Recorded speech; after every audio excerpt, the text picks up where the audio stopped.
Welcome to the 3G Fitness Podcast, where three generations of trainers come together to discuss all things fitness related. Join us as we share insights, tips, and stories from our diverse experiences as we unravel the secrets of staying fit. Good morning, good afternoon, good evening, ladies and gentlemen. This is the 3 Generations Fitness Podcast. I am Coach Cisco. Coach Michael. Coach Kael. And as we are bracing into the new year, everyone's usually coming in with goals. And I would probably say goals are always going to be a good thing. But to the right of me, Coach Michael, before we got on here, was kind of giving us an insight on, are goals good or bad?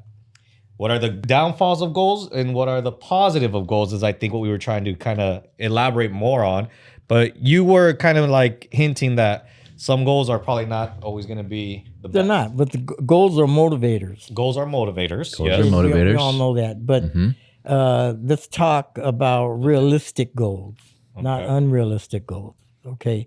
People set goals. Sometimes they're unrealistic. Yeah, of course. 100%.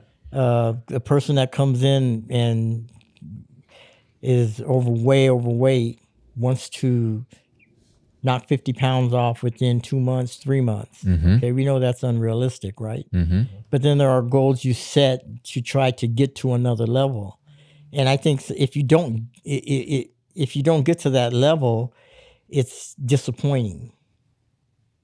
Okay, even though it's not an unrealistic goal, maybe because you're lazy, maybe because you didn't put out like you should put out. And when you do that, when you don't hit it, don't you feel a little bad?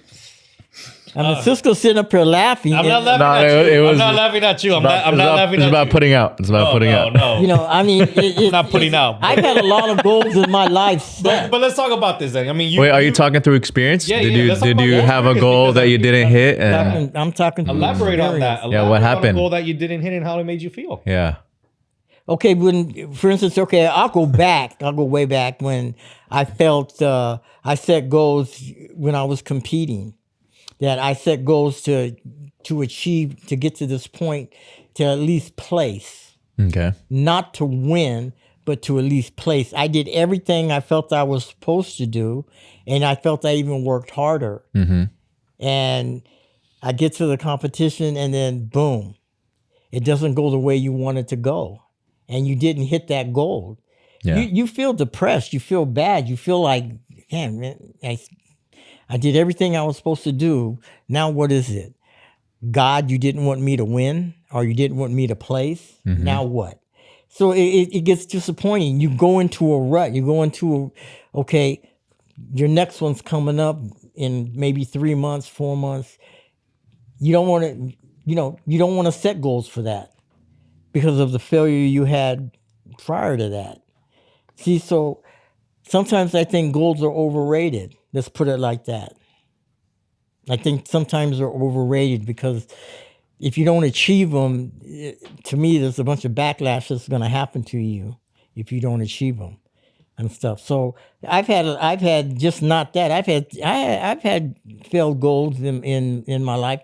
Obviously, 50-something years, I've probably set a lot of goals for myself. Yeah. And I've achieved some, but then I didn't achieve some.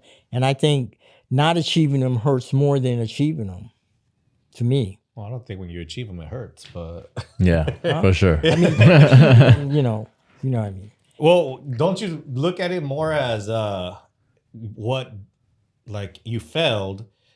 Isn't a failure also a learning experience? Yeah, Right. Yeah, Failure is just a stepping it stone is to a learning success. experience. You learn from your mistakes. Exactly. Yeah, so like at that point, you got to really self-evaluate. And it's one of those where, was the goal really unrealistic? Or did you really do everything that you could do? Right. Like, there's always something else you could do. There's always something else that you can make yourself grow. So if you have a client and they set a goal and they didn't reach the goal, yeah, and they told you, I've done everything you told me to do, I've done everything I was supposed to do, but I didn't reach the goal. Are you going to tell them maybe it wasn't a realistic goal? No, it depends. It depends if the goal was realistic How or you not. gonna tell them? But maybe you didn't try hard enough. We could probably say, well, what did we miss? Like, yeah. Yeah, you know, there's always going to be, well, you're not going to be able to always get it all on the first try either. You got to get it on the next try. It's like, all right, you did this. All right, let's try doing this while you still already created. The good thing about it is hopefully you create a good habit doing this. Now it's like, all right, let's try to tweak up a few things while you have already these habits that you built during these goals, and let's revisit that goal again. And sometimes maybe it is unrealistic, but realistically, you got to always know ahead of time if you're setting it up. You know, the same thing. If a client's all like, I want to lose 20 pounds in 1 week, time out. No, I want to lose 20 pounds in 3 months. All right, let's try that out. A little more reasonable. That's more reasonable. And then if they only lose 15 pounds in those 3 months and not 20, then let's revisit it and be like, hey, you got as close as possible. You got more than halfway there. But what are the areas that prevented us from getting those 5 pounds? What could have we done differently? And the good thing about it is I do have a client that every time it's always like that. And the client didn't even realize that in over about a year, she's probably lost over about 40 pounds. But it was so funny because the goal was always to hover at this baseline. And then we would always hover at that baseline, and then we would hover back at that next baseline, but beneath it, go back up a little bit. But it would be something that we always reestablish the good things that we're doing and what can we change. It was like, hey, look, we were supposed to be between this weight. You shot up a little bit. All right, but we're now going lower. The next thing you know, we don't even realize, because we don't stop. You don't stop. You just realize, oh, we failed. But did we really fail? It's all like, no. If you wanted to lose 10 pounds in 2 months and you lose 7, is that a failure? No, it's still progress, if more than anything. Progress, yeah, right? I think failure shouldn't be seen as something to be like discouraging. Yeah. You know, that'll stop you from continuing what you're doing. It can be for sure like a hit on your whatever it is, pride or whatever, but I think you should just keep going after that, you know? Yeah, like just because you didn't play. Well, I'm not saying you got to quit. Well, you just. But didn't you say off camera that you're just not gonna set goals anymore? Yeah, you just. Well, I don't set goals anymore now. You know, I'm at that point. You know, I did say I think goals are a little overrated. I did say that. You know, and stuff. But you know, Cisco, you kind of like convinced me that maybe goals are okay. There you go, you guys. All right, that's it. We're good.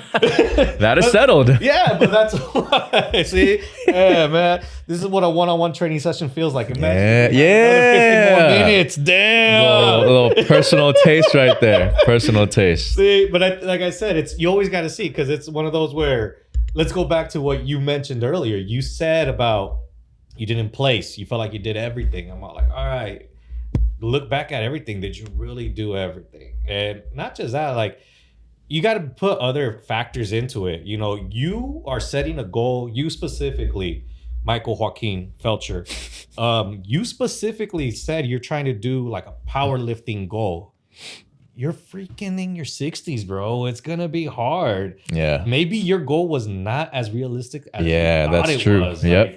You're in your 60s. It's like, it's one of those where, yes, as you get older, the competition in powerlifting does not get as aggressive as it is in your I was talking 30s. about bodybuilding. Oh, body. Okay. Well, either way, bodybuilding, when in your 50s? I see. No, it was No, when he first Oh, started. when you were younger? Yeah. You did everything. Okay. Maybe you didn't do everything you could. Maybe you didn't do Maybe you didn't do everything you could. And there's those other things. And Maybe you could have done 8 to 12 weeks instead of 4 weeks. The thing is that, you know, when you set your goals, you know, you ask advice from other people that are in that field. Yeah. You know, what is this real? Is this unrealistic or is this realistic? You know, and sometimes they put you in that place and say, okay, well, no, maybe not. You know, maybe you should go this route. And I felt I did that. You know, and I did everything that I was told to do. Yeah. I see. And I see. I came up short. It's disappointing, but you know, you get back on track and you keep trying. Yeah. And stuff. But at my age now, I don't think I would tell a client, you know, let's set a goal for you to hit. I would just more or less say, hey, let's just work at it. And let's just see if we get there. You know, Because I think when you start setting goals, I think now you're almost putting them in a position to try to hit that, to hit it, to hit it, not to come up short, but to hit it. I think So I think that's on the trainer's side to just kind of set the goal, but also understand that if they don't hit that goal, it's not the end of the world. Yeah. You know, that Still measuring progress. Exactly. And as your trainer, you should also be the one to point out the wins that you got in between you trying to get those goals. Like, yeah, you didn't get to this goal, but hey, look how many pounds you're down now compared to whatever you did before. Or look how stronger you are compared to whatever before, right? Just count the small wins and then just keep going. And just build from there. Yeah. So. Man, you know, I've been out of personal training for what, about 4 years, 5 years, 4 or 5 years now. Yep. You know, man, I see my distance with you guys. You know, I mean, You're welcome. I mean, I have a train. I have like one person I train, but that's my golfing buddy, so I can't really set goals with him. You know? Yeah. No, but no, it's true. And that's why. You can do- and- yeah, you haven't really been in the game as much as we have. So we're constantly, I think, working with it and Exactly. working around it. And that's the thing is that, you know, at the end of the day, it's like the goals is pretty much your benchmark. That's what you're setting yourself up for, and that's what you're trying to get to. And Something to work on and look forward to. yeah, and it's your finish line. And the same thing is that you're going to eventually cross that finish line if you're just consistent with it and you keep fixing your failures. Like if you fail on the way, it's like, all right, cool. Let's adjust and keep going. So, you know, it's good to have goals because at the end of the day, it's going to give you a finish line. And that's always going to be a good way to kind of just keep measuring your progress. Yeah, and there's a difference too between short-term and long-term goals. Yep. Yeah, they might not be able to hit the long-term goals, and that might be so far away. So maybe do some short-term goals for us instead of like, okay, what can we do in 3 months? What are we going to work on this week? Okay, can we hit that? All right, small little wins over time. That's going to compound, and then by the time you know it, maybe you're in your 3-month goal. Who knows? Man, I'm gonna have to go set me some goals. All right. And with that being said, you guys, hey, comment some goals you guys have for 2026. I mean, we're already into this road, and like, let us know how the progress is going. And like I said, comment, subscribe, share the video, and catch us on the next episode. I'm Coach Cisco. Coach Michael. Coach Kael.